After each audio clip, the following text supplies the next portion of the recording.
咁啊，今日就係呢個5月5號啊，係嘛？咁啊，第一次錄音，就係錄呢個叫讀俾你聽啊，就由我讀書，就我老婆就喺側邊聽，然之後就會問下佢問題啊咁啦，傾下偈啦。咁啊，今日讀呢本書咧就係Dickens嘅 Great Expectations 啦，咁啊應該係叫中文叫孤星血淚 ，OK， 咁今日已經讀到 ch2 啦，已經係展開咗㗎啦，咁我哋繼續喺 ch2 繼續讀啦，好嘛？同大家打下招呼啦你。好啦，我繼續讀啦。My sister, Mrs. Joe Gregory, was more than 20 years older than I, and had established a great reputation with herself and the neighbors because she had brought me up by hand. Having at that time to find out for myself what the expression meant, and knowing her to have a hard and heavy hand, and to be much in the habit of laying it upon her husband as well as upon me, I suppose that Joe Gregory and I were both brought up by hand. She was not a good-looking woman, my sister, and I had a general impression that she must have made Joe Gregory marry her by hand. Joe was a fair man. With 佢呢度有個打咗個星星喺度 by hand 咯，我唔係好肯定呢個，陣間要查一查。Okay, she was not a good-looking woman, my sister, and I had a general impression that she must have made Joe Gregory marry her by hand. Joe was a fair man, with curls of flaxen hair on each side of his smooth face, and with eyes of such a very undecided blue that they seemed to have somehow got mixed with their own whites. He was a mild, good-natured, sweet-tempered, easy-going, foolish, dear fellow, a sort of Hercules in strength and also in weakness. My sister, Mrs. Joe, with black hair and eyes, had such a prevailing redness of skin that I sometimes used to wonder whether it was possible she washed herself with a nutmeg grater instead of soap. She was tall and bony and almost always wore a coarse apron, fastened over her figure behind 2 loops, and having a square, impregnable bib in front that was stuck full of pins and needles. She made it a powerful merit in herself and a strong reproach against Joe that she wore this apron so much, though I really see no reason why she should have worn it at all, or why, if she did wear it at all, she should not have taken it off every day of her life. Joe's forge adjoined our house, which was a wooden house, as many of the dwellings in our country were, most of them at that time. When I ran home from the churchyard, the forge was shut up, and Joe was sitting alone in the kitchen. Joe and I being fellow sufferers and having confidences as such, Joe imparted a confidence to me. The moment I raised the latch of the door and peeped in at him opposite to it, sitting in the chimney corner. Mrs. Joe has been out a dozen times, looking for you, Pip, and she's out now, making it a baker's dozen. Is she? Yes, Pip, said Joe, and what's worse, she's got Tickler with her. At this dismal intelligence, I twisted the only button on my waistcoat round and round, and looked in great depression at the fire.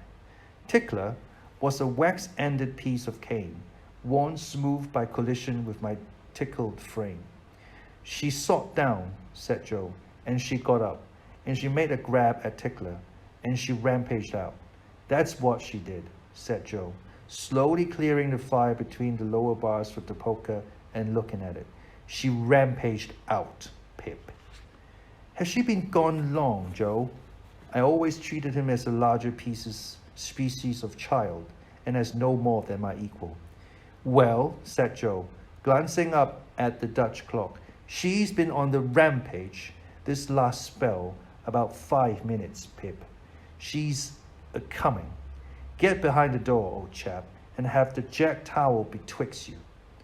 I took the advice. My sister, Mrs. Joe, throwing the door wide open and finding an obstruction behind it, immediately defined the course. to find the cause and applied Tickler to its further investigation. She concluded by throwing me, I often served her as a connubial missile, at Joe, who, glad to get hold of me on any terms, passed me on into the chimney and quietly fenced me up there with his great leg. "Where have you been, you young monkey?" said Mrs. Joe, stamping her foot. "Tell me directly what you've been doing to wear me away with fret and fright and worry, or I'll have you out of that corner if you have 50 pips, and he was 500 gaggeries." "I have only been to the churchyard," said I, from my stool, crying and rubbing myself. "Churchyard?" repeated my sister. "If it weren't for me, and you'd have been to the churchyard long ago and stayed there. Who brought you up by hand?" "You did," said I. "And why did I do it, I should like to know?" exclaimed my sister. I whimpered, "I don't know." "I don't?" said my sister. "I'll never do it again. I know that. I may truly say I've never had this apron of mine off since born you were. It's bad enough to be a blacksmith's wife without being your mother." My thoughts strayed from that question as I looked disconsolately at the fire. For the fugitive out on the marshes with the iron leg, the mysterious young woman, the file, the food, and the dreadful pledge I was under to commit a larceny on those sheltering promises, rose before me in the avenging coals. "Ha!" said Mrs. Cole, restoring Tickler to his station. "Churchyard indeed. You may well say churchyard, you two. One of us, by and by, had not said it at all. You drive me to the churchyard betwixt you one of these days, and oh, a precious pair you'd be without me." As she applied herself to set the tea things, Joe peeped down at me over his leg, as if he were mentally casting me and himself up, and calculating what kind of pair we practically should make under the grievous circumstances foreshadowed. After that, he sat feeling his right side flaxen curls and whisker, and following Mrs. Joe about with his blue eyes, as his manner always was at squally times. My sister had a trenchant way of cutting our bread and butter for us that never varied. First, with her left hand, she jammed the loaf hard and fast against her bib, where it sometimes got a pin into it, and sometimes a needle, which we afterwards got into our mouths. Then she took some butter on the knife and spread it on the loaf in an apothecary kind of way, as if she were making a plaster, using both sides of the knife with a slapping dexterity and trimming and molding the butter off round the crust. Then she gave the knife a final smart wipe on the edge of the plaster, and then sawed a very thick round off the loaf, which she finally, before separating from the loaf, hewed into 2 halves, of which Joe got one and I the other. On the present occasion, though I was hungry, I dared not eat my slice. I felt that I must have something in reserve for my dreadful acquaintance, and his ally, the still more dreadful young man. I knew Mrs. Joe's housekeeping to be of the strictest kind, and that my larcenous researches might find nothing available in the safe. Therefore, I resolved to put my hunk of bread and butter down the leg of my trousers. The effort of resolution necessary to the achievement of this purpose I found to be quite awful. It was as if I had to make up my mind to leap from the top of the high house or plunge into a great depth of water. And it was made the more difficult by the unconscious Joe. In our already mentioned Freemasonry as fellow sufferers, and in his good-natured companionship with me, it was our evening habit to compare the way we bit through our slices, by silently holding them up to each other's admiration now and then, which stimulated us to new exertions. Tonight, Joe several times invited me, by the display of his fast diminishing slice, to enter upon our usual friendly competition. But he found me, each time, with my fellow mug of tea on one knee, and my untouched bread and butter on the other. At last, I desperately considered that the thing I contemplated must be done, and that it had best be done in the least improbable manner consistent with the circumstances. I took advantage of a moment when Joe had just looked at me and got my bread and butter down my leg. Joe was evidently made uncomfortable by what he supposed to be my loss of appetite, and took a thoughtful bite out of his slice, which he didn't seem to enjoy. He turned it about in his mouth much longer than usual, pondering over it a good deal, and after all gulped it down like a pill. He was about to take another bite, and had just got his head on one side for a good purchase on it, when his eye fell on me, and he saw that my bread and butter was gone. The wonder and consternation with which Joe stopped on the threshold of his bite and stared at me were too evident to escape my sister's observation. "What's the matter now?" said she smartly as she put down her cup. "I say, you know," muttered Joe, shaking his head at me in a very serious remonstrance. "Pip, old chap, you do yourself a mischief. It'll stick somewhere. You can't have chawed it, Pip." "What's the matter now?" repeated my sister, more sharply than before. "If you can cough any trifle on it up, Pip, I recommend you to do it," said Joe, all aghast. "Manners is manners, but still, your elves. By this time, my sister was quite desperate, so she pounced on Joe, and taking him by the two whiskers, knocked his head for a little while against the wall behind him, while I sat in the corner looking guiltily on. "Now, perhaps you'll mention what's the matter," said my sister, out of breath. "You staring great stuck pig." Joe looked at her in a helpless way, then took a helpless bite and looked at me again. "You know, Pip," said Joe solemnly, with his last bite in his cheek, and speaking in a confidential voice, as if we two were quite alone, "you and me is always friends, and I'd be the last to tell upon you any time. But he moved his chair and looked about the floor between us, and then again at me. "Such a most uncommon bolt as that."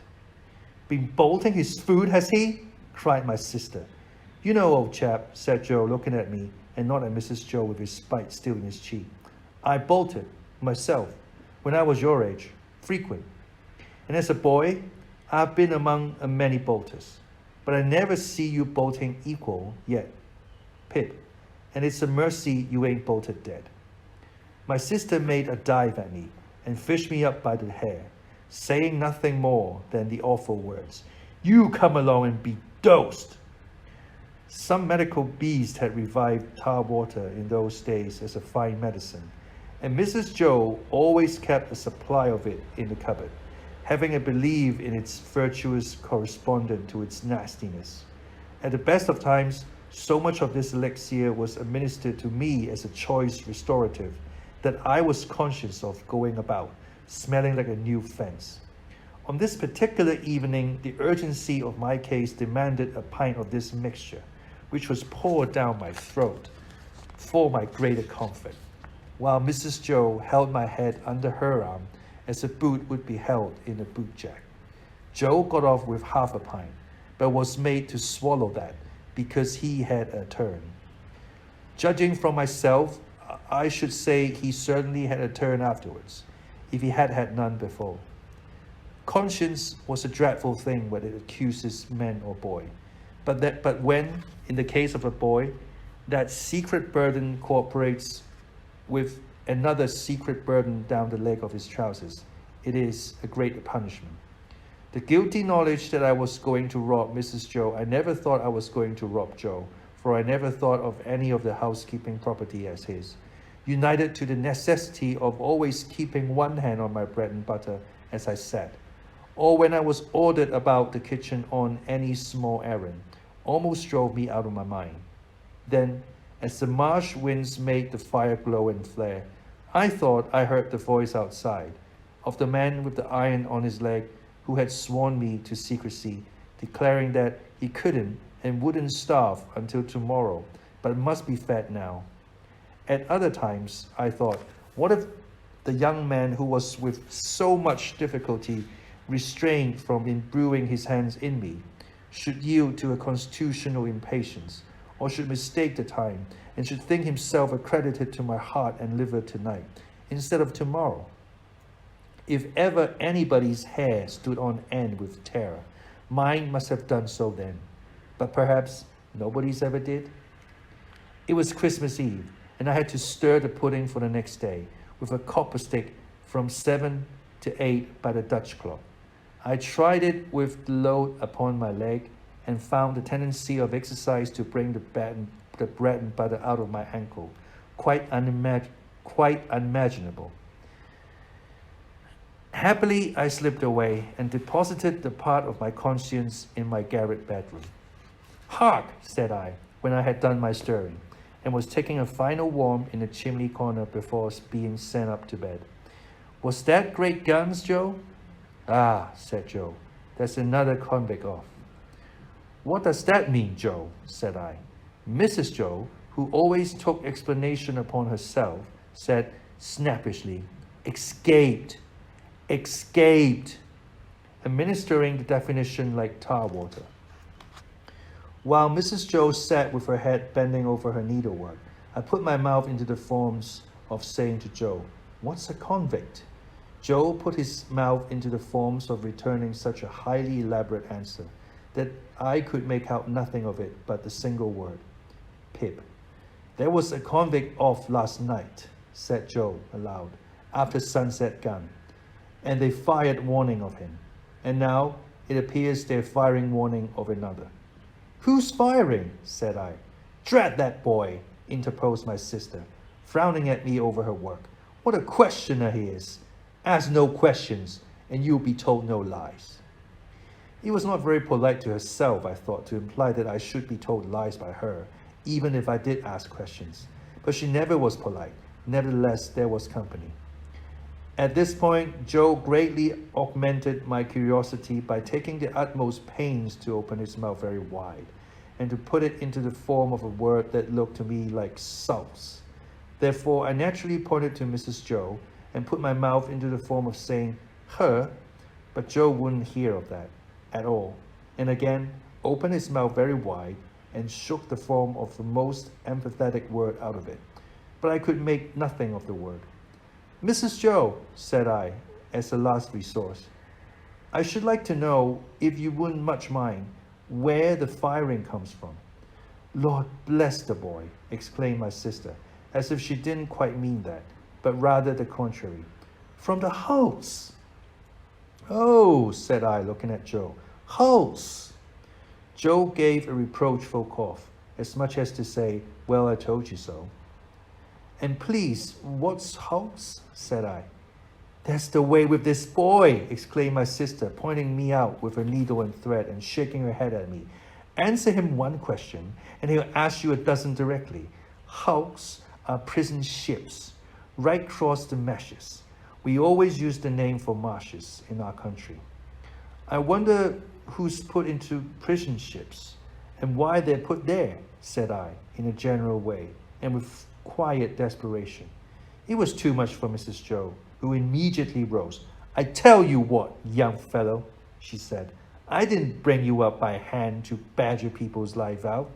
It would be blame to me and not praise. If I had, people are put in the hulks because they murder and because they rob and forge and do all kinds of bad, all sorts of bad, and they always begin by asking questions. Now, you get along to bed." I was never allowed a candle to light me to bed, and as I went upstairs in the dark, with my head tingling from Mrs. Joe's thimble having played the tambourine upon it, to accompany her to last words, I felt fearfully sensible of the great convenience that the hulks were handy for me. I was clearly on my way there. I had begun by asking questions, and I was going to rob Mrs. Joe. Since that time, which is far enough away now, I have often thought that few people know what secrecy there is in the young under terror. No matter how unreasonable the terror, so that it be terror. I was in mortal terror of the young man who wanted my heart and liver. I was in mortal terror of my interlocutor with the iron leg. I was in mortal terror of myself, from whom an awful promise had been extracted.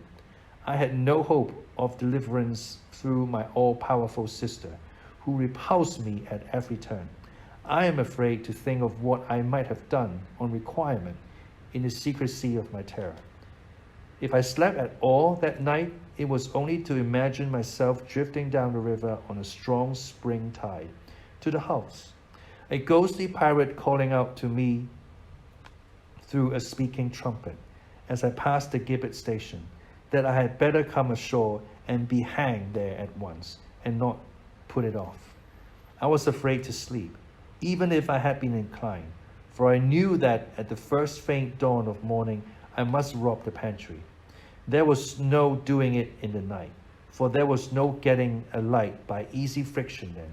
To have got one, I must have struck it out of flint and steel, and have made a noise like the very pirate himself rattling his chains. As soon as the great black velvet pall outside my little window was shot with grey, I got up and went downstairs. Every board upon the way, and every crack in every board, calling after me, "Stop, thief!" "Get up, Mrs. Joe," in the pantry, which was far more abundantly supplied than usual owing to the season. I was very much alarmed by a hare hanging up by the heels, whom I rather thought I caught, when my back was half turned, winking. I had no time for verification, no time for selection, no time for anything, for I had no time to spare. I stole some bread, some rind of cheese, about half a jar of mincemeat, some brandy from a stone bottle, a meat bone with very little on it, and a beautiful round compact pork pie. I was nearly going away without the pie, but I was tempted to mount upon a shelf, to look what it was that was put away so carefully in the covered earthenware dish in the corner.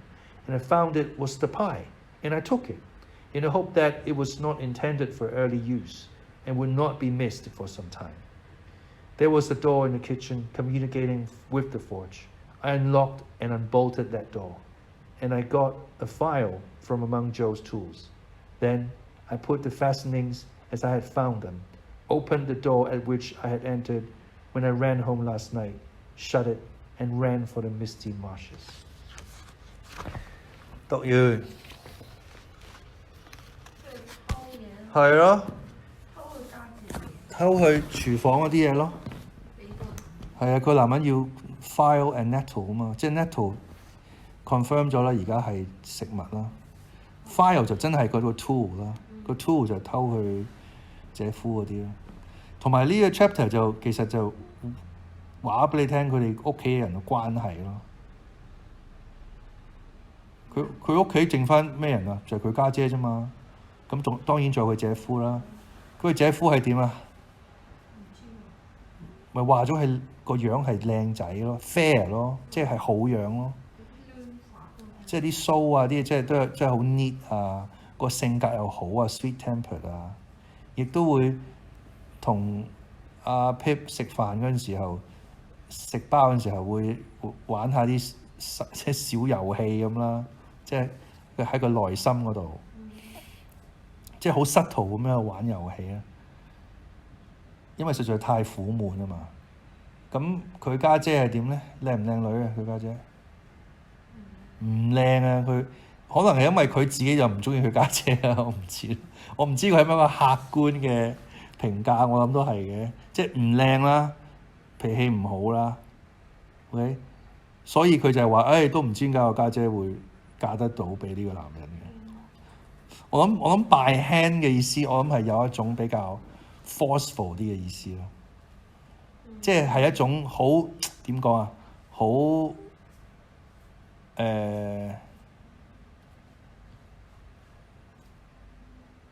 即係好硬咯。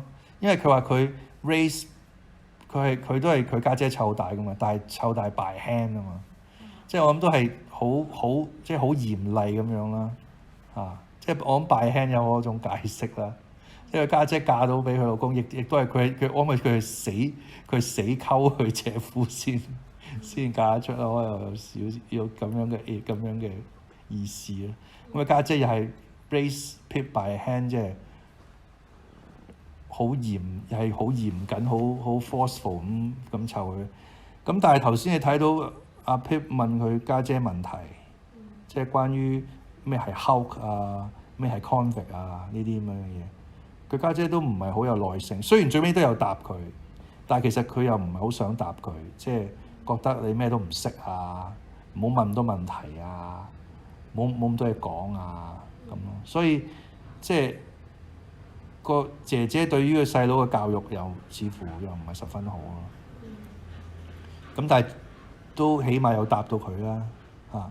咁啊發生咩事咧？就係原來有啲罪犯喺一隻船度逃走咗出嚟。咁係咪 imply 緊喺呢一刻係咪 imply 緊嗰個恰 Q 啊 Pip 嗰個男人係咪就係呢個 convict 咧？咁但係亦都係因為呢樣嘢令到阿 Pip 更加驚嚇，因為阿 Pip 又好驚，佢話聽日會嚟搶我個心啊，攞我個肝啊，佢會唔會提早㗎？會唔會今日就嚟㗎？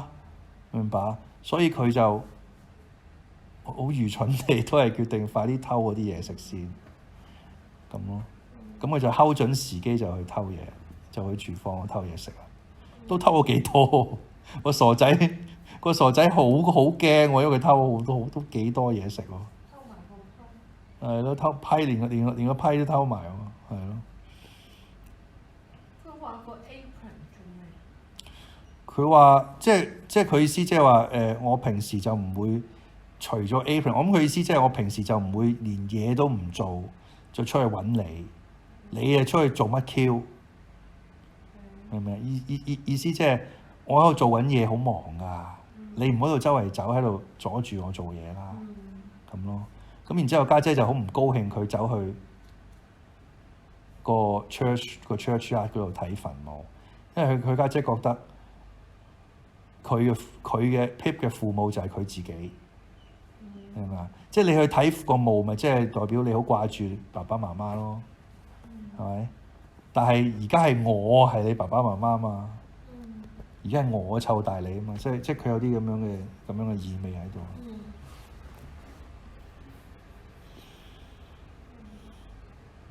好啦，我哋下次再繼續讀啦 ，Chapter 3。